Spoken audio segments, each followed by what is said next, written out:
कल के सत्संग का सार बताएंगे। सविता जी बताइए। प्रणाम डॉक्टर साहब। प्रणाम। प्रश्न था, मन बुद्धि पर नियंत्रण कैसे हो। इस पर स्वामी जी कहते हैं, सबसे पहले हमारा उद्देश्य बनना बहुत आवश्यक है। हमें पता ही नहीं है कि भगवान ने हमें मनुष्य शरीर क्यों दिया है और इसका उद्देश्य क्या है। पशुओं में तो विवेक नहीं है, पर मनुष्य में तो विवेक है। तो विचार करना चाहिए कि हम मनुष्य क्यों बने। हमारा यह उद्देश्य बन जाना चाहिए कि हमें तो परमात्मा की प्राप्ति, अमरता का जीवन, भगवान का प्रेम, स्वाधीनता का जीवन, दुख रहित और मृत्यु से भय रहित जीवन चाहिए। कहने को तो हम कह देते हैं भगवत प्राप्ति चाहिए, लेकिन अंदर से लगन नहीं है। अगर लगन हो तो मनुष्य विषय, भोग, निद्रा, बहुत बातें करना, इन सब की उपेक्षा करके अपने उद्देश्य में लग जाता है। भगवान गीता में कहते हैं कि मनुष्य को दूसरे काम जैसे भोग संग्रह भी चाहिए और भगवत प्राप्ति भी चाहिए, तो भगवत प्राप्ति नहीं होगी। जब पक्का निश्चय हो जाए और व्याकुलता हो कि मुझे तो भगवत प्राप्ति ही करनी है, तो भगवत प्राप्ति में देर नहीं लगेगी। वैसे तो साधन भजन किया हुआ व्यर्थ नहीं जाएगा, लेकिन तत्काल लाभ नहीं होगा। जब तक जीवन में शास्त्र विरुद्ध काम और असाधन रहेगा, तब तक भगवत प्राप्ति नहीं होगी। इसलिए साधक ये व्रत ले लें कि किसी को बुरा नहीं समझना, किसी का बुरा नहीं करना है, किसी का बुरा नहीं सोचना है, किसी की बुराई नहीं करनी है और सुननी भी नहीं है। ये पांच बातें जिसके जीवन में आ जाएगी, तो परमात्मा प्राप्ति, तत्व ज्ञान और वासुदेव सर्वम सिद्ध हो जाएगा। नारायण नारायण। बहुत अच्छा लिखा है। नारायण नारायण नारायण नारायण। तो अभी हम गीता जी का शुद्ध पाठ करते हैं। आज 10वें अध्याय का 27वां श्लोक है। अध्याय 10 श्लोक 27।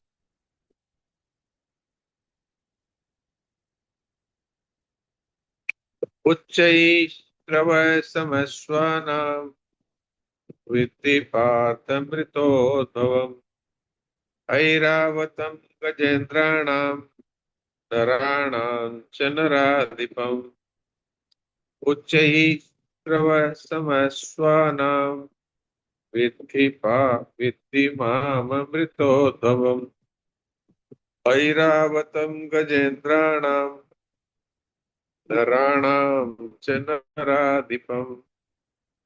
घोड़ों में अमृत के समान, घोड़ों में अमृत के साथ समुद्र से प्रकट होने वाले उच्चैःश्रवा नामक घोड़े को, श्रेष्ठ हाथियों में ऐरावत नामक हाथी को और मनुष्य में राजा को मेरी विभूति मानो।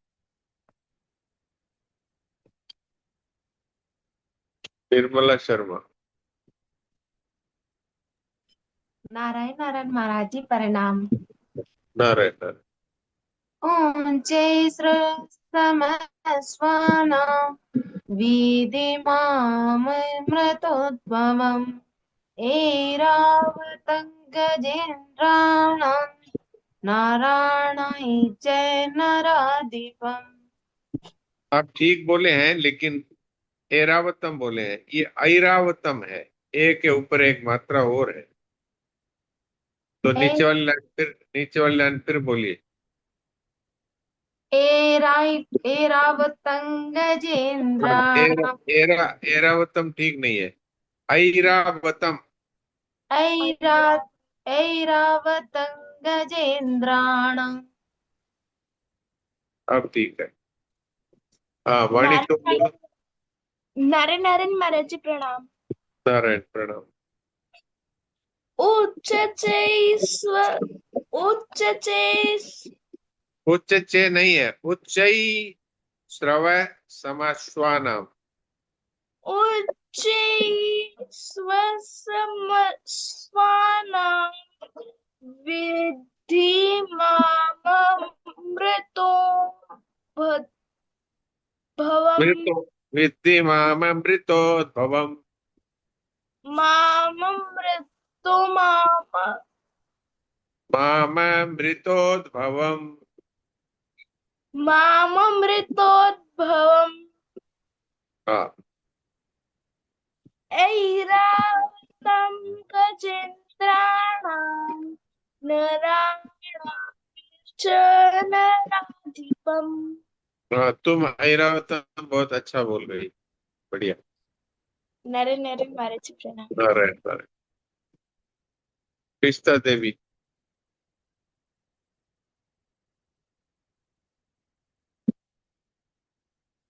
नारायण नारायण जी महाराज जी। नारायण नारायण। श्लोक नंबर 27। उच्चैः सर्वसमश्वानां विद्येमामृतोद्भवम् यैरावतं गजेन्द्राणां नराणां च नराधिपम्। ठीक है, बहुत अच्छा। लक्ष्मी।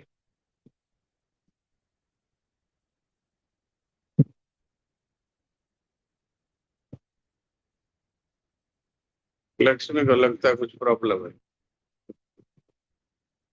हाँ, सविता जी आप बताइए।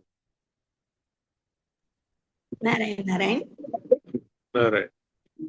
उच्चैश्रवसमस्वानां विद्धि माममृतोद्भवम् ऐरावतां गजेन्द्राणां नराणां च नराधिपम्। बहुत अच्छा।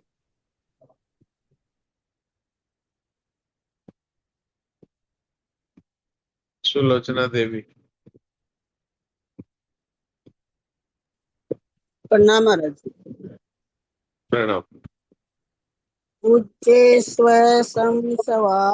स्वानां विद्धि मां तोमद्भवम् ऐरावतं गजेन्द्राणां नराणां च नराधिपम्। आप भी उच्चे बोले उच्च ही है, और ऐरावत बोले ऐरावत है। उच्चैः सिद्धिमामितोद्भवम् ऐरावतं गजेन्द्राणां नराणां च नराधिपम्। हाँ, अब ठीक। रेखा। राम राम प्रणाम दिशा। राम राम। उच्चैस्रवस्मस्वानां विधिमामृतोद्भवम् ऐरावतं गजेन्द्राणां नराणां च नराधिपम्। नारायण नारायण। बहुत अच्छा। कमला देवी।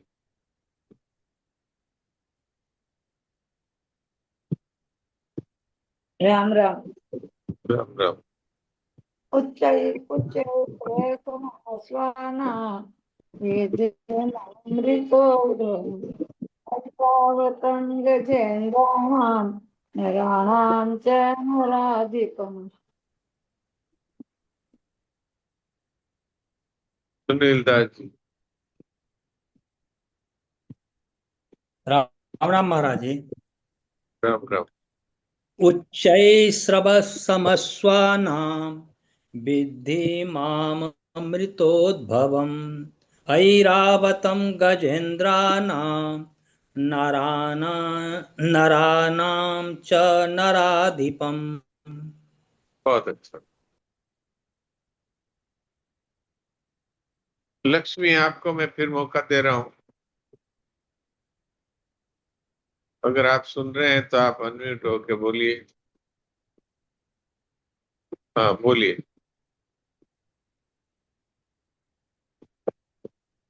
माइक खुल गया है, आप बोलिए अब। लगता है इनका प्रॉब्लम है नेटवर्क में। प्रमोद जी भाटिया।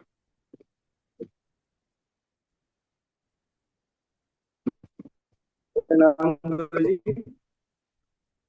प्रणाम। उच्चैस्तवसमश्रवम् ऐरावतं गजेन्द्राणां नराणां च नराधिपम्। बहुत अच्छा।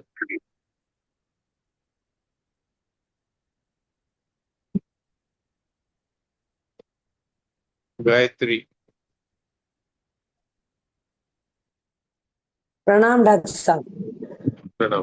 उच्चैः श्रवय समय स्वानाम विद्धि मामृतोधवम् ऐरावतं गजेन्द्राणां नराणां च नराधिपम्। बहुत अच्छा। ब्रजवासी जी।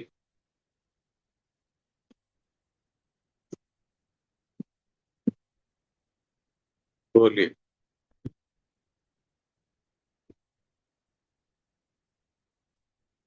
ब्रजवासी जी, आपको अनम्यूट का ऑप्शन दिया है। राधे राधे। राधे राधे। उच्चैः विधिमामृतोद्भवम् ऐरावतं गजेन्द्राणां नराणां च नराधिपम्। बहुत अच्छा।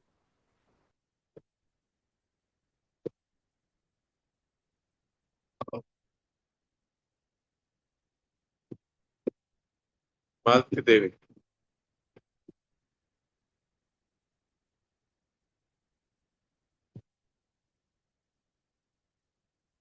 मालती देवी।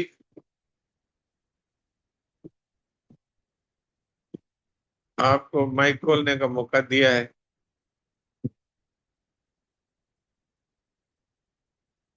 नहीं खुल रहा है, ठीक है, छोड़िए।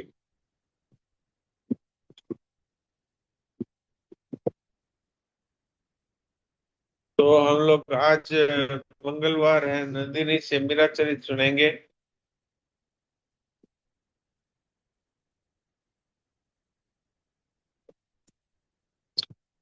तो पहले तो ये बताओ नंदिनी की आजकल वो शैलजा और प्रभु और वो सब नहीं आते, क्या बात है? राम जी राम। महाराज जी इतने दिन तो वो गांव में थे तो वहाँ नेटवर्क नहीं था, पिताजी के पास वहाँ थे। अब स्कूल वापस खुल गई है तो अब सब वापस आ गए हैं, तो अब से रेगुलर जुड़ेंगे। हाँ, अब मैं कई बार याद करता हूँ बच्चों को, तो बच्चे नहीं। अच्छा, प्रांजल कहाँ गई हुई है? वो भी नहीं आ रही है बहुत दिनों से। जी महाराज जी, मैं मासी को कहूंगी कि वो बात करे एक बार। हाँ, और नहीं तो प्रांजल नहीं है तो कम से कम वो प्रियंका तो जुड़े। उसकी माँ तो प्रियंका ही है ना। हाँ, तो कोई भी नहीं जुड़ रहा है, क्या हुआ? सब ठीक तो है ना? मुझे तो थोड़ा ये भी लगने लगता है, क्या हुआ, क्यों नहीं जुड़ रहे? जी महाराज जी, मालती मैं देवी आप मालती देवी आप बोल सकते हैं तो बोलिए। बोलूं क्या? हाँ, बोलो। भूख भी आ गया मेरा मोबाइल। मैं तो भूख भी लगी मेरे का चश्मा निकाल। 10वें अध्याय का 27वां श्लोक है।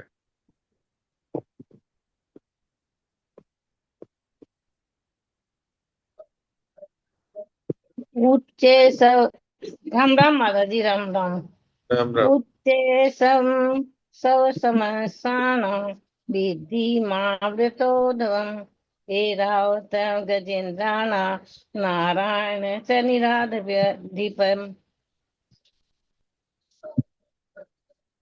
तो हाँ, लगभग ठीक है। अभी आप अच्छा है, अभ्यास करके बोलते हैं इसलिए मोटा मोटी ठीक जैसा ही है।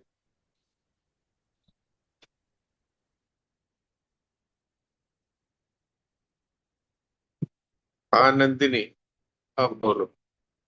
तो पहले का थोड़ा बता दो और फिर आगे बता दो। योगी निवृत्तिनाथ जी का सच सच सचर्चा यहाँ से शुरू होगी ना आज? जी महाराज जी, जी हाँ, तो इससे पहले का थोड़ा बता दो। महाराज जी। इससे पहले हमने भंवर जयमल का जन्म और उत्सव के बारे में पढ़ा था। हाँ। अब इसके आगे से पढ़ना है महाराज। हाँ, पढ़िए। योगी निवृत्तिनाथ जी से सच्चर्चा। कुछ समय पश्चात दुदाजी, मीरा और उनके पिता रतन सिंह जी के साथ डाकोर नाथ के दर्शन करने गुजरात की ओर पधारे। मार्ग में एक दिन उपयुक्त रमणीय स्थान देखकर उन्होंने विश्राम के लिए यात्रा रोकने का आदेश दिया। विशाल वट वृक्ष के नीचे तंबू छोलदारियों की कनाते कनाते खींचकर बांध दी गई। उसमें शैया, शस्त्र, चौकियां, वस्त्र और पूजा के उपकरण सजा दिए गए। सेवकगण अपने अपने कार्यों में लग गए। कोई गर्म पानी, उपटन आदि लेकर अलग अलग तंबुओं में पहुंचा रहे थे। रसोई शीघ्रता पूर्वक भगवान के भोग और बालकों के लिए भोजन की व्यवस्था कर रहे थे। कई कई लोग हाथी घोड़ों की थकावट उतारने के लिए लोई, हल्दी, गुड़, महुआ आदि से बना लड्डू देकर उनके चारे पानी की व्यवस्था कर रहे थे। बहुत से उनकी पीठ और पैरों की मालिश कर रहे थे। दुदाजी राजपुरोहित जी और अन्य सरदारों के साथ बातें करते हुए बाहर का दृश्य देख रहे थे।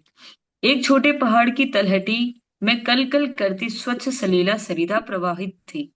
हरित तृण मंडित धरा और मेघाच्छादित गगन। दूदाजी के भक्त हृदय में भाव तरंगे उठने लगी। यही यही तो वृंदावन है। यहीं कहीं मेरे हृदय सर्वस्व गाय चराते होंगे, कहीं सखाओं के साथ खेलते होंगे, अथवा कहीं यमुना में जल क्रीड़ा कर रहे होंगे, कहीं वंशी वादन। दूदाजी की दृष्टि कहीं खो गई। आसपास बैठे राजपुरुष आश्चर्य से उन्हें देख रहे थे। उनकी आंखों में शराब में मदमद जैसी खुमारी और चेहरे पर आनंद मिश्रित पीड़ा थी। उसी समय रनिवास के तंबू में झाली जी ने दासी से कहा, अन्नदाता हुक्म के पास से मीरा को ले आ और नहला धुलाकर जो भी प्रसाद तैयार हो उसे खिला पिला दे। अन्नदाता हुक्म के पास में तो बाईसा नहीं है, दासी ने लौटकर बताया। और किसी डेरे में होगी, उन्होंने कहा। तभी तंबुओं में खोज लेने पर राव दूदाजी को सूचना दी गई। चारों ओर घबराहट फैल गई।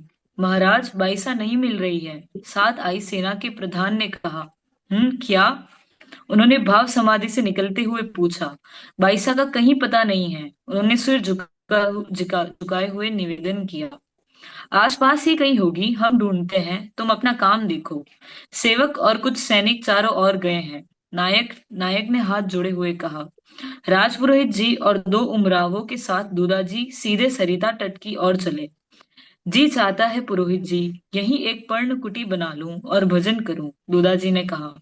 चौंक कर पुरोहित जी बोले, जी महाराज। क्या सोच रहे थे महाराज? दूदाजी हंस पड़े। बाईसा ऐसे कहाँ पधार गई? और क्या महाराज? दूदाजी ने पूछा। कुछ नहीं महाराज, ऐसे सुंदर स्थल पर किसी संत के दर्शन हो जाते तो समय और यात्रा सफल हो जाती। सरिता तट से कुछ ही दूर रहे होंगे कि साथ के एक व्यक्ति ने कहा, बाईसा वे रही। सभी ने चौंक कर उस ओर देखा कि एक शिला पर बैठी हुई मीरा एकाग्रता से जल प्रवाह देख रही है। उसी के साथ उन्होंने यह भी देखा कि न जाने किधर से आकर एक काले भुजंग ने मीरा के पीछे की ओर से उठकर उसके सिर पर अपना फन फैला दिया है। ये सब हतप्रभ हो हठात रुक गए, फिर संभलकर दूदाजी ने पद आगे बढ़ाए। मन में कई आशंकाएं लिए सब उनके साथ चल पड़े। सबकी दृष्टि मीरा पर थी। उन्होंने देखा कि उसने सिर उठाकर नदी के उस पार देखा और हाथ जोड़कर सिर झुकाया। मीरा की दृष्टि का अनुसरण करती नजर उस ओर गई तो वृक्ष के नीचे हाथ में कमंडलू लिए एक महात्मा खड़े दिखाई दिए। मीरा के प्रणाम करने पर उन्होंने दूसरा हाथ उठाकर आशीर्वाद दिया। इन लोगों की पदपात से सतर्क होकर नाग देवता भी अपना फन समेट समीप की झाड़ी में ओझल हो गए। दूदाजी ने आगे बढ़कर मीरा को गोद में उठाया और महात्मा की ओर चल पड़े। नदी अधिक गहरी नहीं थी, कहीं कमर और कहीं घुटनों तक पानी को पार कर उन्होंने उनके समीप जा प्रणाम किया और कुछ दूर बैठ गए। इस ओर आने के पूर्व ही उन्होंने एक व्यक्ति को विश्राम स्थल पर भेज दिया था कि मीरा मिल गई है, कोई चिंता अथवा खोज ढूंढ नहीं करे। महात्मा पेड़ के नीचे बैठे थे। मीरा प्रणाम करने पर उन्होंने सर पर हाथ रखते हुए पूछा, क्या नाम है वत्से? मैं राठौड़ों की दूधावत शाखा में उत्पन्न मीरा हूँ। इतनी छोटी सी बालिका के मुख से ऐसा शालीन उत्तर सुनकर संत प्रसन्न हुए। उन्होंने दूदाजी की ओर संकेत करके पूछा, और ये कौन है तुम्हारे? मीरा ने स्थिर दृष्टि से महात्मा की ओर देखा, फिर हाथ जोड़कर बोली, इस देह के पितामह दूदाजी राठौड़ है प्रभु। बहुत सौभाग्यशाली है आप कि ऐसी पौत्री पा सके। संत ने दूदाजी से कहा। संतों की प्रभु की कृपा ही मानो सदैव हुई है, दूदाजी ने कहा। यात्रा का उद्देश्य निवेदन कर हुए डेरे पर पधार कर प्रसाद पाने की प्रार्थना की और वह स्वीकृत हुई। भोजन विश्राम के पश्चात पुनः चर्चा से ज्ञात हुआ कि ये संत महाराष्ट्र के प्रसिद्ध योगी निवृत्तिनाथ है। परिचय पाकर दुदाजी हर्षित हुए। उन्होंने सत्संग में भाग लेने के लिए पुनः मीरा को बुलवाया। वह प्रणाम करके दुदाजी के पास बैठ गई। यहाँ आओ बेटी, उन्होंने मीरा को अपने पास बुलाया। क्या देख रही थी नदी के जल में तुम? पूज्य श्री जोशी जी के मुख से सुना है कि भगवान का वर्ण नील कमल अथवा मेघ वर्ण है। आज मुझे जल का वर्ण भी वैसा ही लगा। हाथ में लेकर देखा तो कोई रंग उसमें नहीं दिखाई दिया। जल जितना गहरा उतना ही श्याम और उथला होने पर क्रमश अपना रंग खोकर वह पात्र के रंग और आकार में ढल जाता है।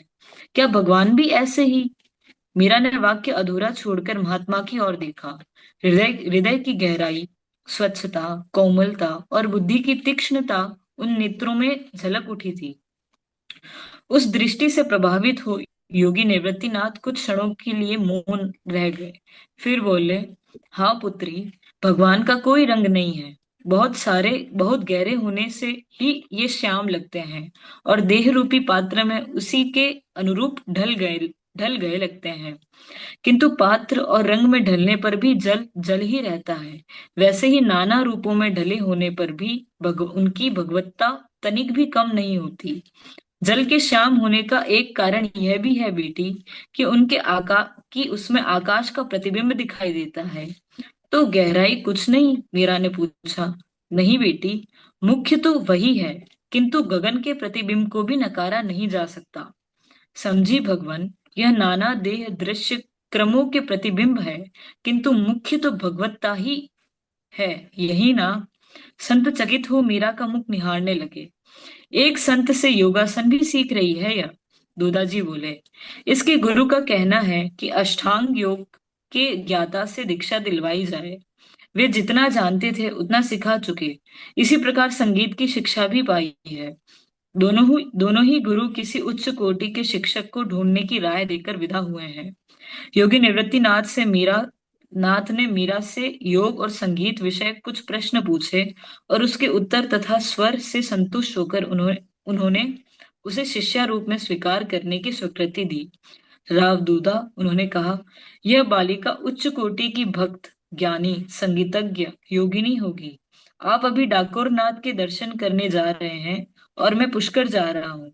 यदि आपके लौटने तक मैं पुष्कर रहा तो प्रभु इच्छा से अवश्य ही जो गुरु कृपा से मुझे प्राप्त हुआ प्रयत्न करूंगा।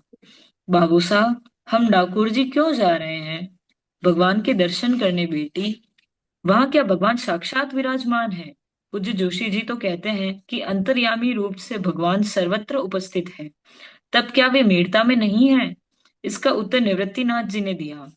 यूं तो भगवान सर्वत्र है बेटी, किंतु कोई कोई स्थल भगवान की लीला विशेष के कारण अथवा उनके किसी भक्त के सानिध्य से विशेष प्रभावशाली हो जाता है। उनके दर्शन स्पर्श से मन की शुभेच्छा को बल मिलता है। इसी प्रकार साधारण जनों के लिए वे तीर्थ हो जाते हैं। मीरा ने जानना चाहा कि डाकोर तीर्थ कैसे हुआ। श्री निवृत्तिनाथ जी ने बताया, डाकोर में एक गृहस्थ भक्त रहते थे। उनका नियम था कि प्रत्येक एकादशी को द्वारिका जाकर रात्रि जागरण करते और प्रातः प्रसाद लेकर प्रस्थान करते। वृद्ध होने के कारण वे बैलगाड़ी से आने जाने लगे। प्रभु से भक्त का यह परिश्रम थकान सहा न गया। एक बार जागरण के मध्य उनको झपकी आ गई। उन्होंने देखा कि स्वयं श्री द्वारिकाधीश सन्मुख उपस्थित है। वह शोभा, सुषमा और ऐश्वर्य में मत्त हो गए। उन्हें लगा प्रभु कह रहे हैं, अब तुम वृद्ध और निर्बल हो गए हो। प्रति एकादशी तुम्हारा ये आना जाना मुझसे सहा नहीं जाता, किंतु क्या करूं, तुम्हारे बिना मुझे भी एकादशी अच्छी नहीं लगती। ऐसा करो, तुम मुझे ही डाकोर ले चलो, हम दोनों साथ ही रहेंगे। ऐसा कहकर प्रभु अंतर्धान हो गए। अचानक हड़बड़ाकर वे जग गए और मन ही मन कहने लगे, यह क्या स्वप्न देखा मैंने? क्या सचमुच ही प्रभु डाकोर पधारना चाहते हैं? आहा, ऐसा भाग्य कहा। स्वप्न तो स्वप्न ही होते हैं। मेरे पागल मना, असंभव की आशा न जगा। निज मंदिर में जाकर प्रभु के श्री विग्रह को हाथ लगाएगा तू? देख रहा है ना इन पंडे पुजारियों को, तेरी हड्डियों की खैर नहीं रहेगी। सो तो सब ठीक है, पर वह मोहिनी मूरत, आहा, उसका लोभ कैसे छोड़ दूं। मुख से झरती हुई अमृत वाणी, कानों में अभी भी वह स्वर धीमा नहीं पड़ा है। सबसे बढ़कर वह मुस्कान। हे भगवान, मैं क्या करूं, कहाँ जाऊं। लगता है जैसे मन मिश्री की डली सा घुल गया उस मुस्कान में। और और वह नजर, क्या वह कहने में आ सकती है। वे कोमल पलकें, वह आम की फांक सी बड़ी बड़ी आंखें, वे काली भंवर सी पुतलियां। कैसे कैसे वह दृष्टि कलेजे में उतरकर आरी सी चलाती है कि न करहाते बनता है न बनते। प्राणों का चैन छिन लेने वाली वह मीठी पीड़ा। अपने विचारों में लीन उन्हें ज्ञात ही न हुआ कि 3 प्रहर रात कब बीत गई है, और रात्रि के चतुर्थ प्रहर की ठंडी हवा के प्रभाव से कीर्तनिया लोग आड़े टेढ़े हो झपकी लेने लगे हैं। उन्होंने स्वयं से कहा, यही अवसर है प्रभु को ले जाने का। उठ, तुझे डर किसका है, तू तो प्रभु की आज्ञा का पालन कर रहा है। क्या करेंगे ये लोग, मारेंगे पीटेंगे यही ना। एक बार बाहों में भरकर छाती ठंडी कर लूं, एक बार, केवल एक बार मुझे साहस कर लेने दे मेरे कायर मन। नयन मन भर लूं सुषमा सिंधु के स्पर्श से, फिर चाहे जो हो, जीवन रहे या जाए, देह तो जानी ही है, इसी मिस चली जाए। आहा, प्रभु पधार आते हैं इस दीन सेवक के घर, यही तो मुख्य है, यही तो मुख्य है। उन्हीं की इच्छा आदेश पूर्ण करने जा रहा हूं मैं, तो क्या होगा, यह मैं क्यों सोचूं। यह तो जिसने आदेश दिया है वह जाने। उन्हें ज्ञात ही न हुआ कि कब वह उठकर मंदिर में गए और कब श्री विग्रह को अखबार में भरकर उठा लाए। आनंद के उद्रेक से नेत्रों से भरे जग को अंधेरा कर रहे थे। रोमांचित देह और लटपटी चाल, इतने पर भी उन्होंने दोनों हाथों को कसकर शिव विग्रह को छाती से दबा रखा था। अनुमान से चलकर गाड़ी में अपनी फटी कथरी पर प्रभु को सुला दिया, ऊपर से वैसे ही चिथड़े उड़ा दिए और बैलों को जुए के नीचे देकर जोंत बांध दिए। नाथ में बंधी रस्सी का संकेत पाते ही उमंग में भरे बैल घर की ओर दौड़ चले। भक्त प्रवर बार बार पीछे सिर घुमा कर देखते कि कहीं प्रभु उघाड़े न हो जाए, बैलों के दौड़ने से इधर उधर खिसक कर कहीं चोट चोट न लग जाए। वे बार बार हाथ बढ़ाकर अपनी गुदड़ी प्रभु को उड़ा देते। भावाविष्ट संत निवृत्तिनाथ मानो सीधे भगवान से बोल पड़े, कहो तो रणछोड़ राय, स्मरण आती है देवी वैदर्भी के महल की, वह दुग्न फनोज्वल सुकोमल शैया, अथवा क्षीर सागर और वैकुंठ की शेष शैया। नहीं, भक्त हृदय की भाव शैया पर आसीन हो तुम्हें संपूर्ण सृष्टि विस्मित हो जाती है। अन्यथा तुम्हें द्वारिका का यह ऐश्वर्यपूर्ण मंदिर छोड़कर गरीब भक्त के घर में जाने की भला क्यों सूझती। योगी निवृत्तिनाथ सचेत हो कहने लगे, उधर द्वारिका में पुजारी ने निज मंदिर में प्रवेश किया और बदहवास से उल्टे पांव बाहर भागे। क्षण भर में चारों ओर यह बात फैल गई कि मंदिर में शिव विग्रह नहीं है। कोई रोने और हाय हाय करने लगे, कोई घबराकर इष्ट मंत्र का जप करने लगे और दूसरे सब खोजने में लग गए। छानबीन से ज्ञात हुआ कि और सब तो यही है, किंतु मंदिर के बाहर पड़े लोगों में डाकोर के वह ग्रस्त भक्त और उनकी गाड़ी नहीं है कहीं। वहीं तो यूं तो चारों दिशाओं में घुड़सवार दौड़ गए थे, फिर भी एक टुकड़ी को विशेषकर डाकोर के पथ पर तेज गति से जाने की आज्ञा मिली। उस भक्त प्रवर ने पीछे से धूल का बवंडर उड़ता सा आता देखा तो समझ गए कि ये उन्हीं को पकड़े आ रहे हैं। घोड़ों की चाल की समता गाड़ी में जुते बैल किसी प्रकार नहीं कर सकेंगे। ये जानते हुए उन्होंने बैलों को ललकारा। स्वामी के स्वर का मर्म समझ वे मूक प्रण से भाग चले। वे बार बार देखते, प्रतिक्षण पीछे आते सवार उन्हें समीप होते लगे। हृदय की घबराहट की सीमा नहीं थी। क्या करूं, अब क्या करूं, कहाँ छिपा लूं प्रभु को। उन्हें अपना भान नहीं था, किंतु गाड़ी में सोए मेरे ये स्वामी, ये तो डाकोर जाना चाहते हैं। इन्हें यदि ये लोग ले गए तो मैंने फिर जीकर क्या किया। जीवन भर में यही एक आज्ञा, सेवा तो प्राप्त हुई, यह भी न कर सका तो जी करके क्या किया। जीवन इससे बढ़कर है। अरे ऐसे 100 जीवन इन पर न्यौछावर है, पर अब मैं क्या करूं, कैसे कहाँ छिपाऊं उन्हें। तभी उनकी दृष्टि सामने थोड़ी ही दूर दाहिने हाथ की बावड़ी की ओर गई। उनके मस्तिष्क में बिजली सी कौंध गई, साथ ही हाथों ने बैलों की रस खींच ली। उनके खड़े होते न होते तो वे कूद गए गाड़ी से, दौड़कर पीछे पीछे की ओर गए, प्रभु को उठाया और प्राणों का दम लगाकर बावड़ी की ओर भागे। जल्दी से सीढ़ियां उतरकर जल के समीप ही एक ताक में प्रभु को रखकर ऊपर से गुदड़ी उड़ा दी। वापस आकर गाड़ी पर बैठ गए और बैलों को धीरे धीरे आगे बढ़ने का संकेत दिया। अरे ओ गाड़ी वाले, ठहर जरा, भगवान को चुरा कर ले जा रहा है, चोटा कहीं का। सवारों ने समीप आकर डांटा उन्हें। शू चोरी शू चोरी ने लाव्यो बापजी, હું તો ગરીબ માણસ છું, એ જોઈ તે તમે ગાડીમાં જોઈ લો। सवारों ने गाड़ी में उनका पानी का घड़ा, लोटा, डोर सब एक एक कर नीचे फेंक दिए। गुदड़ी जो बिछाई हुई थी गाड़ी में, उसे उठाते ही पीताम्बरी की जरी सूर्य की धूप में जलमला उठी। अरे चोट्टे, कहता है कि गाड़ी माँ कशु नथी, और यह दुपट्टा क्या तेरा है या तेरे बाप का है? बता, भगवान का विग्रह कहाँ है? अब क्या उत्तर दे वे? उत्तर न देने पर खिजाए हुए सवार पिल पड़े। वृद्ध गृहस्थ भक्त को मारते मारते लहूलुहान कर दिया उन्होंने, किंतु उनके मुंह से बात की कौन कहे। कराह तक न निकली। करा भक्त के मुंह से भले न निकले, पर उस भक्त के स्वामी करा उठे उस अत्याचार से। बावड़ी से एक दबंग स्वर आया, अरे हो, मैं अपने भक्त के साथ अपनी इच्छा से आया हूँ। मैं अपने प्यारे भक्त के साथ रहना चाहता हूँ। द्वारिका नहीं जाऊंगा। इस पर पड़ने वाली प्रत्येक मार मुझे लगी है। आकर देखो, मेरे रक्त से जल लाल हो गया है। यदि कुशल चाहते हो तो लौट जाओ चुपचाप, और 6 महीने के बाद श्रीवर्धिनी बावड़ी से मेरा दूसरा विग्रह मिलेगा। इसे मंदिर में स्थापित करो। चकित हो सब बावड़ी की ओर दौड़े और देखा कि सचमुच पानी लाल लाल हो रहा है। भक्तराज से क्षमा मांगकर सवार लौट गए।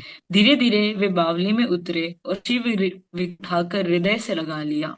नेत्रों की वर्षा से उन्होंने अपने प्रियतम को स्नान करा दिया। हिचकी बंद गई उनकी। वही सीढ़ी पर बैठे श्री विग्रह को छागा, हाथ फेरते हुए गदगद कंठ से कहने लगे, मारा धणी, मुझ अधम माते એટલી બડી કૃપા, મારી ચોટ તમે કેમ લીધી મારા વાલા? તમે आ शू कीधु? वे श्री विग्रह के वक्ष पर सिर टिका फूट फूट कर रो पड़े। उन्हें तो ज्ञात ही न हुआ कि श्री विग्रह का स्पर्श पाते ही उनकी पीड़ा चोट सब कपूर की भांति उड़ गई। डाकोर में अपने घर लाकर बरामदे में फूस के छप्पर के नीचे लकड़ी की चौकी पर प्रभु को पधरा दिया।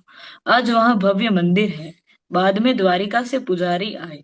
लोभ में आकर उन्होंने गृहस्थ भक्तराज से श्री विग्रह के बराबर सोना मांगा। भक्त प्रवर ने अपनी पत्नी की सोने की नथ और तुलसी दल तराजू के पलड़े में रखा। दूसरे पलड़े में श्री विग्रह को रख गया। दोनों पलड़े बराबर हो गए तो शर्मिंदा होकर पुजारी लौट गए। वही स्थान आज तीर्थ है। योगी निवृत्तिनाथ जी वार्ता के बीच बीच में मीरा की ओर देख लेते। वह एकाग्र हो सुन रही थी। लगता था मानो उसके प्राण कर्णों में आ बसे हो। संत के मौन होने पर उसकी पलकें अवश्य झुक गई, किंतु वह प्रस्तर मूर्ति की भांति बैठी रही। कुछ समय पश्चात उसने निवृत्त की ओर देखा। उस दृष्टि में प्रश्न था। कुछ कहना चाहते हो बेटी? उन्होंने पूछा। धृतराज ने भगवान को प्रत्यक्ष देखा हो शायद। क्या शायद से काम चल जाएगा? मीरा ने गंभीर स्वर में पूछा। बिना देखे कैसे विश्वास हो? और विश्वास हुए बिना जब तक उसका अभाव जीवन में नहीं व्याप्त होता, किसी की रुचि उस ओर क्यों होगी? श्रद्धा और विश्वास भक्ति के माता पिता है बेटी, और ज्ञान वैराग्य पुत्र। बिना विश्वास के उसका जन्म ही ना होगा। ठीक है, इसको यहीं पर ही अभी विराम देते हैं। लगभग 1 मिनट बचा है, तो इतनी देर सभी लोग मूक सत्संग करें। और ये मीरा जी का विलक्षण चरित्र है। डाकोर में कैसे भगवान पधारे। मीरा जी सुन रही है योगी निवृत्तिनाथ जी से।